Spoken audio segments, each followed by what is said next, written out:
ఈరోజు ఫిబ్రవరి 24వ తారీఖున గవర్నర్ గారి స్పీచ్, అదే రకంగా 28వ తారీఖున ప్రవేశపెట్టిన బడ్జెట్, వీటి అన్ని విషయాల మీద సుదీర్ఘంగా అసెంబ్లీలో ఎలాగూ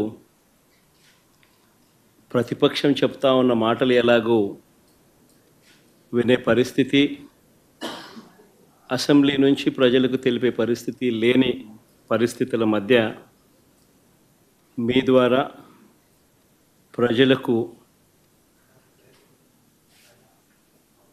ప్రతిపక్షం సైడ్ నుంచి బడ్జెట్ మీద, గవర్నర్ ప్రసంగం మీద, వీటి అన్ని అంశాల మీద ఇటువైపున నాణ్యానికి ఇటువైపున వర్షన్ కూడా వినిపించే కార్యక్రమం చేస్తూ ఉన్నాం.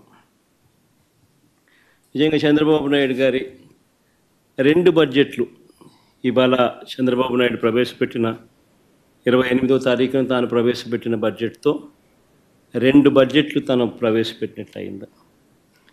ఈ 2 బడ్జెట్లు చంద్రబాబు నాయుడు గారివి గమనించినట్లయితే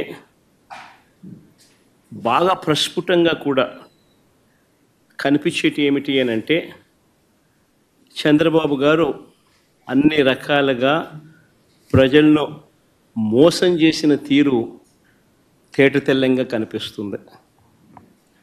ఎన్నికలకు ముందేమో బాబు షూరిటీ, భవిష్యత్ గ్యారంటీ, ఎన్నికలు అయిపోయిన తర్వాత మాత్రం బాబు షూరిటీ, మోసం గ్యారంటీ అన్న పద్ధతిలోనే ఆయన పాలన సాగుతూ ఉంది.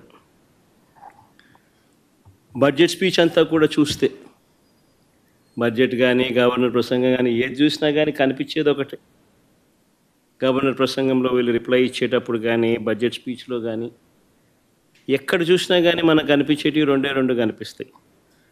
1 పరనింద, 2 ఆత్మస్తుతి. ఈ 2 మాత్రం బాగా ప్రస్ఫుటంగా కనిపిస్తాయి.